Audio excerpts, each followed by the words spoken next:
화요일 새벽입니다. 함께 사도신경으로 신앙 고백 주께 드리겠습니다. 나는 전능하신 아버지 하나님 천지의 창조주를 믿습니다. 나는 그의 유일하신 아들 우리 주 예수 그리스도를 믿습니다. 그는 성령으로 잉태되어 동정녀 마리아에게서 나시고 본디오 빌라도에게 고난을 받아 십자가에 못 박혀 죽으시고 장사된 지 사흘 만에 죽은 자 가운데서 다시 살아나셨으며 하늘에 오르시어 전능하신 아버지 하나님 우편에 앉아 계시다가 거기로부터 살아있는 자와 죽은 자를 심판하러 오십니다. 나는 성령을 믿으며 거룩한 공교회와 성도의 교제와 죄를 용서받는 것과 몸의 부활과 영생을 믿습니다. 아멘. 다 함께 찬송가 430장입니다.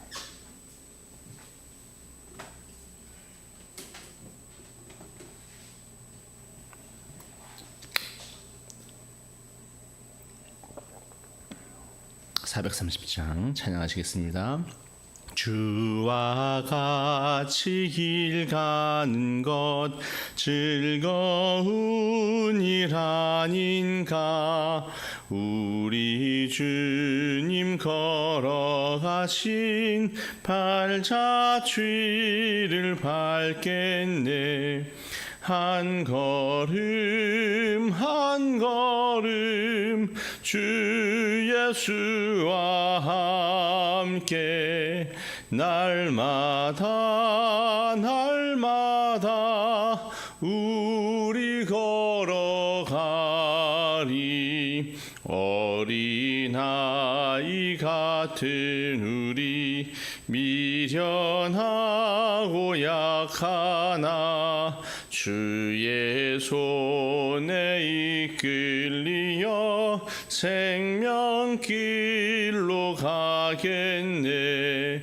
한 걸음 한 걸음 주 예수와 함께 날마다 날마다 우리 걸어가리. 꽃이 피는 들판이나 험한 골짜기라도 주가 인도하는 대로 주와 같이 가겠네. 한 걸음 한 걸음 주 예수와 함께 날마다 날마다 우리 걸어가리. 옛 선지자의 녹같이 우리들도 천국에 들려 올라갈 때까지 주와 같이 걷겠네. 한 걸음 한 걸음 주 예수와 함께 날마다 날마다 우리 걸어가리. 아멘. 하나님, 오늘도 주와 함께 동행하는 놀라운 은혜를 허락하여 주시니 감사를 드립니다. 주의 말씀 붙들고 살 때 주의 성령을 우리가 누리고 또한 하나님의 은혜와 복을 누리는 저희들이 되는 줄로 믿습니다. 오늘도 주의 성령의 인도하심 따라 기도하고 주의 말씀을 붙들며 살아갈 때 하나님의 능력과 돌보심을 또한 덧입으며 하나님께서 주시고자 하시는 그 초원의 길이 어떠한 길인지 우리가 경험하며 살아갈 수 있도록 은혜 내려 주옵소서. 믿음의 믿음을 충만하게 부어주셔서 인내하며 기다릴 수 있는 또한 그 자리가 우리에게 필요하다면 끝까지 인내할 수 있도록 도와주옵시고, 아버지 또 도전하고 모험을 걸어야 할 자리가 있다면 하나님 우리가 그 자리가 어떠한지 깨닫고 알아 담대하게 나아가 또한 주께서 허락하신 산을 쟁취할 수 있도록 은혜 내려워 주시옵소서. 오늘도 우리의 기쁨의 근원이 되시고 복의 근원 되시는 예수 그리스도의 이름으로 기도하옵나이다. 아멘. 오늘 이사야 2장의 말씀입니다. 이사야 2장 1절에서 22절까지 말씀입니다.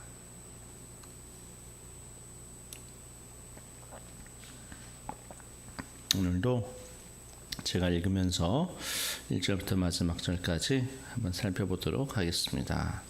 이사야, 구약 성경 이사야서 2장 1절 말씀은 이렇게 시작이 됩니다. 아모스의 아들 이사야가 받은 바 유다와 예루살렘에 관한 말씀이다 이야기하고 있습니다. 이사야 선지자가 받은 바, 이 받았다, 히브리어로 이제 하자라고 하는 이 말입니다. 이게 원래 이제 보다라고 하는 단어에서 이 되어지는 나오는 이제 말입니다. 그러니까 하나님께로부터 받았습니다. 받아서 볼 수 있게 되어졌다라는 거죠. 계시를 받았다라고 하는 말이 됩니다. 선지자는 결국 하나님께 말씀을 받아서 전달하는 사람들인데 보는 것이 있다는 것이고요. 보는 것으로 말미암아서 우리들의 삶이 어떻게 변화되어져야 되는지를 또한 가르쳐주고 있는 부분이 되는 것이죠. 그래서 예루살렘에 관한 말씀이다라는 것, 사실 말씀이라고 하는 이 부분이 우리에게는 가장 중요한 신앙의 근본이 되어집니다. 하나님의 말씀을 따르느냐 따르지 않느냐, 그것이 결국 우리의 믿음이거든요. 그와 관련된 말씀 오늘 우리에게 주어지고 있습니다. 사실은 그래서 2절에 보게 되어지면 이렇게 말씀합니다. 2절 말씀을 같이 읽어보겠습니다. 말일에 여호와의 전에 산이 모든 산 꼭대기에 굳게 설 것이요 모든 작은 산 위에 뛰어나리니 만방이 그리로 모여들 것이라, 이렇게 얘기합니다. 보면 말일에, 그러니까 말일을 본 거죠. 말일을 보고 환상을 보고 이제 이사야가 이야기를 하는 것입니다. 말이라고 하는 것이 마지막 날이라는 뜻입니다. 원래 이제 복수로 되어 있어요. 마지막 날들이라고 되어져 있는 것인데 두 가지 해석이 가능합니다. 예수 그리스도의 오시고 죽으시고 부활하시고 승천하시고 나서 우리에게 도래하게 되어진 그 교회의 시대를 가리키는 해석이 있을 수 있습니다. 전통적으로 개혁 신앙 안에서의 전통적인 해석이죠. 그 오순절 성령 강림 후에 베드로가 이제 설교를 할 때 쓰는 표현도 말세라는 표현을 이제 하고 있거든요. 그러니까 그 당시가 이제 말세인 거죠. 예수님께서 죽으시고 부활하시고 승천하시고 그 당시가 이제 말세라고 베드로는 표현을 하고 있듯이, 이 마지막 날이라고 하는 것은 예수님께서 죽으시고 이제 다시 오시는 그때까지를 말세의 시대라고 우리가 보게 되어진 것입니다. 그리고 또 한 가지 해석은 진짜 완전한 마지막 날, 그러니까 예수님께서 재림하신 이후의 날들, 그날을 가리킨다라고 볼 수가 있습니다. 사실 성경의 구약 성경의 예언이라고 하는 부분은 그런 경우가 굉장히 많습니다. 예수님의 죽고 부활하고 승천하시고 나서 하나님의 나라가 시작되잖아요. 말세가 시작되는 거죠. 제일 마지막에 주께서 재림하시는 그날, 그때 그 마지막 영원한 말세, 결국 모든 것들을 다 가리키는 표현이다라고 할 수 있습니다. 마치 우리가 산을 볼 게 되어지면은 앞에 산이 있고 뒤에 산이 있는데 원근감이 잘 안 느껴지죠. 저 멀리 있다 할지라도 바로 겹쳐져 있는 하나인 것처럼 산이 이렇게 보여지는데 마찬가지입니다. 예수님께서 죽으시고 부활 승천하신 그 산, 그리고 제일 재림하시는 그 산, 이게 같이 보이는 것이라고 볼 수가 있습니다. 그러한 개념을 가지고 우리가 보게 되면 되겠습니다. 말일에 어떠한 일이 있냐면은 여호와의 전에 산이 모든 산 꼭대기에 굳게 설 것이다. 여호와의 전에 산, 그래서 문자적으로는 예루살렘 성전이 있는 시온산을 가리키는 말씀입니다만은, 그러나 이제 본질적으로는 신약 시대의 교회를 상징하는 말입니다. 교회라고 하는 것은 어떤 것이에요? 교회는 다른 게 아니죠. 여호와의 통치가 이루어지는 것입니다. 여호와의 다스림이 이루어지는 것입니다. 그것이 곧 이제 하나님의 나라이고 이제 교회인 것이죠. 교회에 있는 성도들은 어떤 성도들입니까? 하나님의 다스리심을 기쁘게 받아들이는 곳, 이것이 바로 교회이고 하나님의 나라가 되는 것입니다. 예전에는 하나님의 뜻을 거부하고 내 마음대로 살다가도 이제 교회에 와서는 하나님의 말씀을 듣고 그 말씀 앞에 순복하는 것이죠. 근데 오늘 말씀에 보면은 이 여호와의 전에 산이 모든 산 위에 굳게 설 것이다, 이렇게 선언하고 있습니다. 모든 산은 이제 무엇을 의미합니까? 이 세상의 모든 종교, 또 이방 신을 섬기는 산이라고 보는 것입니다. 왜냐하면 그 당시에 산당이라고든지 어떤 신당을 세울 때에 다 산에다가 이제 세우거든요. 하늘과 땅의 중간 지점으로서 이 산, 그래서 하늘과 땅을 연결해주고 그들이 섬기는 신을 만나는 곳, 그리고 또한 더 나아가서 그들의 신이 거주하는 곳을 이제 산이라고 보았기 때문에 거기다 이제 산당과 신당을 세워놓는단 말입니다. 그런 모든 산들보다도 훨씬 더 위에 굳게, 그들 위에 굳게 세워지는 여호와의 전에 산이 되어질 것이다. 그 날이 바로 말세다, 말일이다, 이렇게 얘기하고 있는 것입니다. 그런데 어떻게 됩니까? 그 여호와의 전의 산이 모든 작은 산 위에 뛰어날 것인데 만방이 그리로 모여들 것이다, 이렇게 얘기를 하고 있는 것이죠. 예수님께서 부활 승천하시고 나서 예수님의 진리가 오직 한 산 위에 굳게 서게 되어지는 것이죠. 그 당시에 득세하는 모든 산들보다 뛰어나게 되어집니다. 예수 그리스도의 진리, 그 복음이. 그래서 모든 거짓 신앙들을 굴복시키는 것이죠. 사람들을 참 구원의 길로 인도한 그 산이 우뚝 서게 되어지고, 그리고 만방이 그리로 모여들 것이다 하는 것입니다. 만방이라고 하는 말은 예수님께서 그 지상 대명령을 내리실 때에 또는 모든 족속으로 제자를 삼아 할 때 모든 족속이라고 하는 말과 같은 단어입니다. 그리고 세상의 끝이 오기 전에 그 천국 복음이 모든 민족에게 증거돼야 할 것이다. 증거되면 이제 뭐 세상의 끝이 올 것이다, 이렇게 얘기를 하신 예수님의 말씀처럼 이 모든 민족, 같은 단어를 사용하고 있는 것이 만방이라고 하는 얘기입니다. 그러니까 결국 교회로 몰려들 모든 민족, 이것을 이제 의미하는 것이죠. 한편이 모여든다라고 하는 말은 이 시냇물이 흘러가지고 여기저기 시냇물이 흘러가지고 바다로 모이는 그러한 그림 이미지가 있는 용어가 되어지거든요. 그러니까 이사야 선지자가 그 말일에는 정말로 사람들이 몰려드는데 시냇물이 바다에 막 자연스럽게 막 흘러가듯이, 끊임없이 계속해서 흘러가듯이 사람들이 여호와의 전에 산으로 막 몰려드는 그런 그림을 이제 보게 되어진 것이죠. 근데 어떤 사람들입니까? 이스라엘 사람들만이 아니고 만방에서, 모든 민족에서, 모든 세계의 사람들이 그 여호와의 전의 산으로 몰려든다는 것입니다. 그 당시에 유대인들은 선민 사상에 빠져 있었잖아요. 자기네들만 구원받는 백성들, 이렇게 선민 사상에 빠져 있었는데 이사야는 분명하게 그들의 이야기를 하고 있습니다. 모든 민족이 주께로 돌아오게 될 것이다 라는 것이죠. 그렇게 이제 만방의 그리로 모여들면서 어떻게 얘기를 합니까? 3절에 많은 백성이 가며 이르기를 오라 우리가 여호와의 산에 오르며 야곱의 하나님의 전에 이르자, 이렇게 얘기를 하고 있다는 것입니다. 그래서 오라, 그러니까는 많은 사람들 가면서 조금 긴가민가 하는 사람들도 이제 권면하는 것입니다. 적극적으로 권유하는 것이죠. 여호와의 신앙을 받아들여라. 예수 그리스도의 그분이 주님이 되셨고 그분이 우리의 구원의 길이 되신다. 우리 그분의 말씀 들으러 가자. 이렇게 오라. 여호와의 전에 가자 하고 강력하게 요청하는 부분이 되어집니다. 이스라엘 아까도 말씀을 드렸지만 분명히 열국 중에 하나님의 소유로 부름을 받았는데 그건 자신만의 구원만을 위한 게 아니잖아요. 함께 가자. 그러니까 성령의 기름 부음을 받은 사람들은 어떻게 되어집니까? 나만 걸어가는 것이 아니고 함께 가는데 우리나라만이 아니고 우리 같은 친구끼리만이 아니고 모든 민족들의 그 담을 넘어서 가지고 함께 갑시다. 이것이 바로 이제 이 말일에 이루어질 놀라운 구원의 역사의 그림이다라는 것입니다. 사실 아브라함을 하나님께서 처음 부르실 때부터 이스라엘 백성들을 만들기 위해서 그 전에 아브라함을 처음 부르실 때부터 너는 모든 민족의 아버지가 될 것이다. 복의 근원이다 라고 말씀하셨는데 교회가 바로 그런 것이라는 거죠. 교회라고 하는 것은 모든 이들이 함께 나와 복을 누릴 수 있는 것이 되어지는 것이 이제 교회가 되어진다라는 것이죠.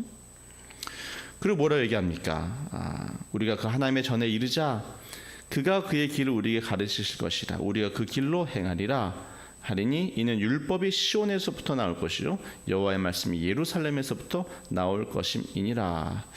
자, 말씀이 어디서 나옵니까? 여기 나오고 저기 나오고 이 산에서 나오고 저 산에서 나오고 아니라는 거죠. 구원의 말씀이 우리로 가르치실 말씀이 딱 한 곳에서 나온다는 것입니다. 야고보의 전 시온에서부터 나온다. 이 한 곳이라고 하는 부분이 굉장히 중요한 부분이 되어지는 것이죠.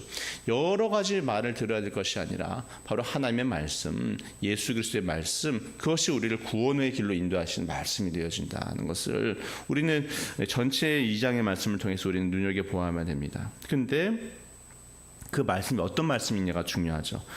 주께서 우리가 허락하신 말씀은 어떤 말씀입니까? 4절 말씀. 4절 같이 함께 읽어보겠습니다. 4절.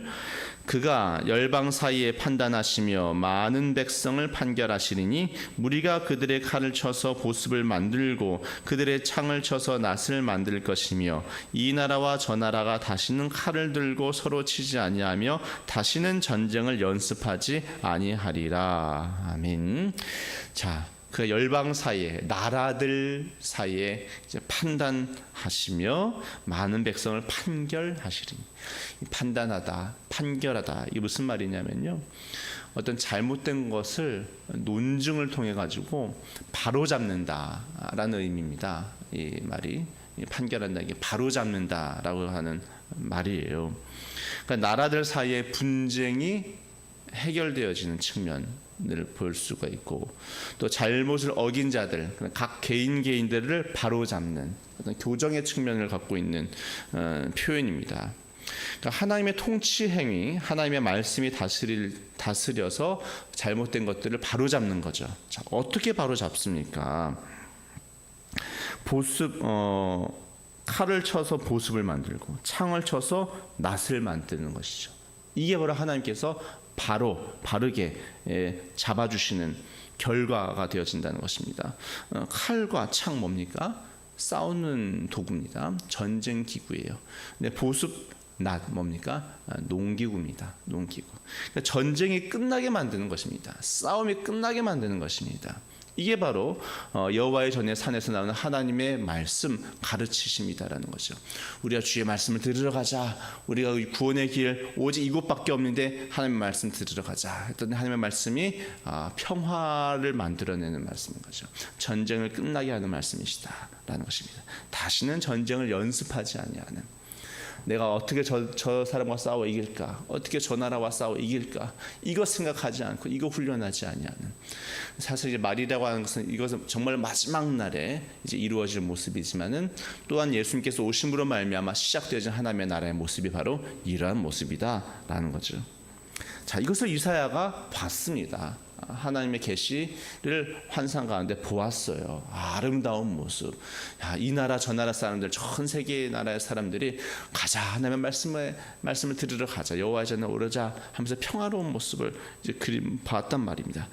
그러니까 이제 5절부터 이제 하는 말씀이 뭐냐면 야곱 족속아 오라 우리가 여호와의 빛에 행하자 이렇게 얘기를 하고 있는 것이죠. 이제 자신의 사람들, 이스라엘 사람들을 향해서 얘기하는 것입니다. 이 사람들아, 우리도 같이 그곳으로 가자. 그리고 여호와의 빛에 행하자. 자기네 사람들이, 이스라엘 사람들이 먼저 하나님의 말씀을 받은 사람으로서 이렇게 평화로운 전쟁이 끝쳐지는 그런 하나님의 은혜와 복을 누리는 나라가 되어야 되는데, 우리는 그러지 못하고 오히려 패망하게 생겼고, 이제 오히려 이방 나라 사람들이 하나님의 말씀, 정말 교회를 향해서 몰려 들어가는 것을 그렇게 보면서 우리가 가만히 있어서는 안 된다. 우리도 그리해야만 한다라고 지금 얘기를 하고 있는 거예요. 이 여호와의 빛에 행하자. 이 빛이라고 하는 것은 하나님의 말씀을 붙잡는 표현입니다. 하나님의 말씀 안에 거하고 하나님께서 주시는 그 친밀한 교제, 하나님과의 교제를 우리가 누리자 하는 말씀이 되는 것입니다. 그 다음부터는 이제 쭉 어떠한 말씀을 주고 있습니까? 그들의 죄악상을 이제 얘기를 하죠. 주께서 주의 백성 야곱 족속을 버리셨음은, 우리가 버림받은 이유가 뭐냐? 그들에게 동방풍속이 가득하며 그들이 블레셋 사람들 같이 점을 치며 이방인과 더불어 손을 잡아 언약하였습니다. 그러니까 그들에게 우상이 가득하다라는 것입니다. 그리고 이방인과 더불어 손을 잡아 언약하였다 하는 것입니다. 자, 여러분, 아까 이방인들이 모든 만방이 다 여호와의 전에 함께 올라가는 아름다운 모습이 있었습니다. 근데 여기 보면은 이방인과 손을 잡는 것이 오히려 죄되다라고 여기서 또 이야기하고 있습니다. 왜 그렇습니까? 이방인과 손을 잡는다는 것은 내가 너희들의 문화, 너희들의 타락한 문화, 우상을 섬기는 그 문화를 받아들이겠다라고 하는 말이 되어지는 것이거든요. 여러분, 우리가 손을 잡는 것, 함께 우리 친구하자, 이게 언약이잖아요. 우리 함께 친구합시다. 우리 서로 도와줍시다. 정말 좋아 보이잖아요.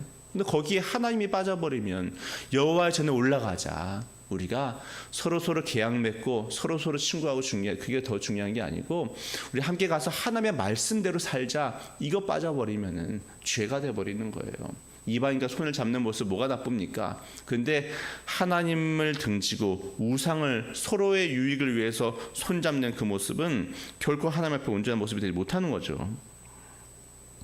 자, 그 땅은 어떤 땅입니까? 이방인과 손잡는 땅은, 그 땅에는 은금이 가득하고 부하가 무한하며 그 땅에는 마필이 가득하고 병거가 무수하며. 너무 좋아 보입니다.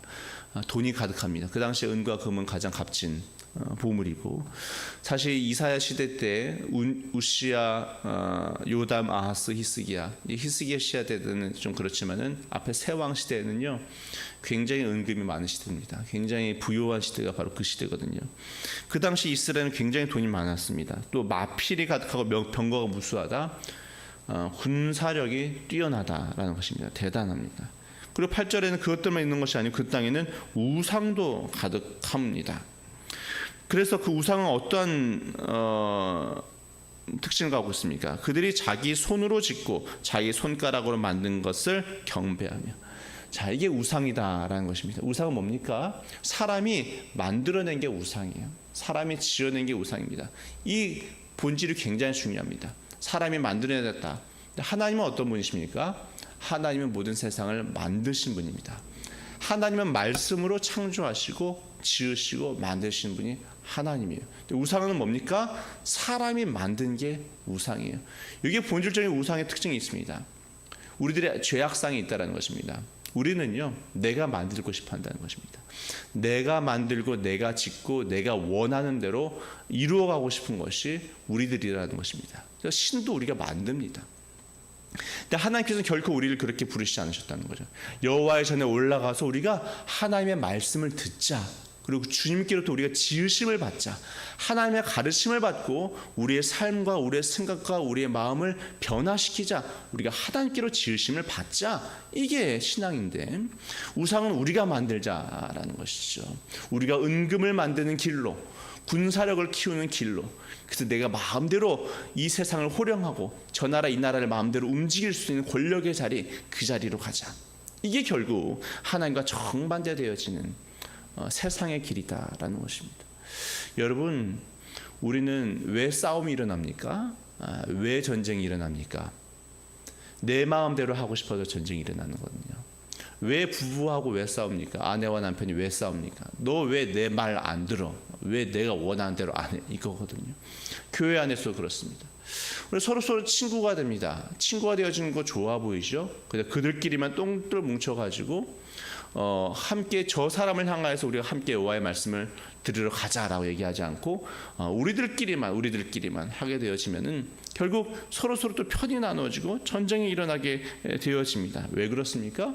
내 마음대로 내 원하는 대로 우리 편이 되라라는 것입니다. 내 얘기 들으라라는 것입니다. 그럴 때 전쟁이 나는 것입니다. 철저히 나를 내려놓고 우리 하나님의 말씀 들으러 가자. 이럴 때 어떠한 현상이 일어나야 되느냐? 평화가 임해야 됩니다. 전쟁이 그쳐야 되는 것입니다. 평화가 임하지 않고 전쟁이 그치지 아니하는 아무리 좋은 손잡음, 아무리 좋은 친구 관계, 형제 관계 아무리 좋아 보여도 주의 평화를 일구는 말씀이 없고 내가 말씀을 듣겠습니다. 내가 주께로부터 지으심을 받겠습니다. 이러한 진정한 신앙이 없으면 결국 우상과 손잡는 것과 별반 다를 바 없다라는 것입니다. 우상을 지어가지고 9절 말씀 천한 자도 절하고 귀한 자도 굴복하오니 그들을 용서하지 마옵소서. 용서하지 말라는 말은 뭐냐면 그들을 들어올리지 마옵소서. 원문 정확하게 표현하면 그들을 들어올리지 마옵소서라는 표현인데 이것은 여호와의 산에 오르지 못하게 하여 주옵소서. 하나님의 전에 오르지 못하게 하여 주옵소서. 이러한 의미도 된다라고 이야기를 하게 되었습니다. 그러니까 구원받을 수 없는 자들, 우상에게 절하고 은금에 복종하고 군사력에 복종하고 그러한 것을 좋아하고 오직 하나님의 말씀 말고 다른 것의 말씀을 듣고자 하는 우상들로부터 말씀을 듣고자 하는 결국 우상은 결국 내가 원하는 것을 이루고자 하는 그 욕심 가운데 있는 그들, 주의 말씀으로부터 말씀을 경외하지 않는 그들을 하나님의 전에 오르지 말게 하옵소서. 그들은 어떻게 됩니까? 함께 심판을 받게 되는 겁니다. 너희는 바위 틈에 들어가며 진토에 숨어 여호와의 위엄과 그 광대하심의 영광을 피하라. 그날에 눈이 높은 자가 낮아지며 교만한 자가 굴복되고 여호와께서 홀로 높임을 받으시리라. 대저 만군의 여호와의 날이 모든 교만한 자와 거만한 자와 자고한 자에게 임하리니 그들이 낮아지리라.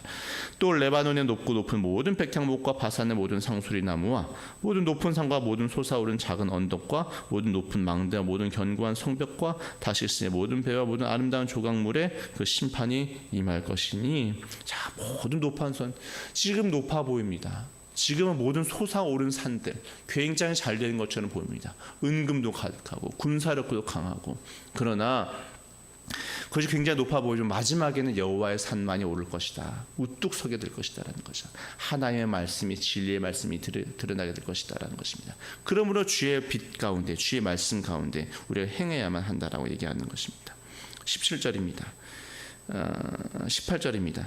우상들은 온전히 없어질 것이고 사람들이 암혈과 토굴로 들어가서 여호와께서 땅을 진동시키려고 일어나실 때에 그의 위엄과 그 광대하심의 영광을 피할 것이라. 사람이 자기를 위하여 경배하려고 만들었던 은우상과 금우상을 그날의 두더지와 박쥐에게 던지고. 그들이 그토록 좋아하겠던 은우상, 금우상 얼마나 비싼 것들입니까? 그런데 그것들을 아무 쓸모없는 것처럼 두더지와 박쥐, 그 당시에 가장 가증하게 여겨졌던 짐승들, 그들을 향해서 이 쓸모없는 것들, 내가 그토록 이것이 내 구원의 길인 줄 알았고 이것이 나를 살리는 길인 줄 알았는데 이것들이 다 쓸모없는 것들이고 나서 버려버리는 그 날이 될 것이다라는 것입니다. 22절 똑같은 말 다시 반복하죠.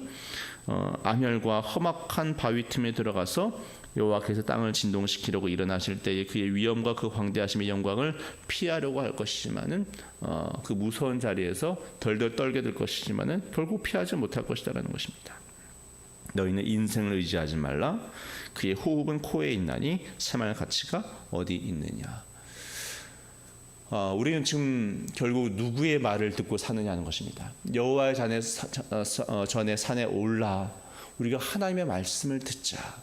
과연 이루고 있느냐라는 것입니다. 어떤 훌륭한 사람의 말을 듣든, 어떤 대단한 군사력과 은금을 많이 가진 부자의 사람의 말씀을 듣든 그것은 결코 다 무너질 것이다라는 것입니다. 우리가 정말 들어야 할 말씀 어디에 있습니까? 한 곳이라는 것이죠. 야곱의 하나님의 산, 우리 주 예수 그리스도 그 말씀을 들으러 우리는 올라가야 한다는 것입니다. 우리는 전쟁을 그치고 평화를 임하게 하고 모든 만방이 다 함께 기뻐하고 전쟁이 그치게 하는 그 하나님의 말씀, 그 말씀 이외의 말씀을 듣고 있다고 한다면 그건 내가 원하는 말씀이죠. 내가 만드는 우상의 말씀인 것이죠. 그런 이야기를 버리고 전적인 하나님의 말씀을 듣고 우리의 삶과 우리의 생각과 우리의 마음을 고치고 바로 잡아갈 수 있는 하나님의 다스림, 하나님의 통치 가운데 있는 저와 여러분 될 수 있기를 간절히 축복합니다. 기도하시겠습니다. 하나님 아버지, 오늘도 말씀을 통해서 은혜 주신 감사합니다. 우리는 늘 이게 맞는 말이지 저게 맞는 말이지 하면서 결국 결정할 때에 늘 내 욕심일 때가 많고 내가 바라는 상황을 만들고 내 뜻을 추구하고 그러한 자리에 서려갈 때가 많이 있습니다. 정말로 우리는 하나님의 말씀을 듣고자 하며 여호와의 전해산에 오르고 있는지 아버지 돌이켜보게 하여 주옵시고 늘 주님의 말씀 하나님을 사랑하고 이웃을 사랑하라라고 하는 분명한 하나님의 말씀 앞에 우리가 온전히 순복하고 주의 다스림을 받는 저희들 되게 하여 주옵소서. 예수 그리스도의 이름으로 간절히 기도하옵나이다. 아멘. 하늘에 계신 우리 아버지, 아버지의 이름을 거룩하게 하시며 아버지의 나라가 오게 하시며 아버지의 뜻이 하늘에서와 같이 땅에서도 이루어지게 하소서. 오늘 우리에게 일용할 양식을 주시고 우리가 우리에게 잘못한 사람을 용서하여 준 것 같이 우리 죄를 용서하여 주시고 우리를 시험에 빠지지 않게 하시고 악에서 구하소서. 나라와 권능과 영광이 영원히 아버지의 것입니다. 아멘.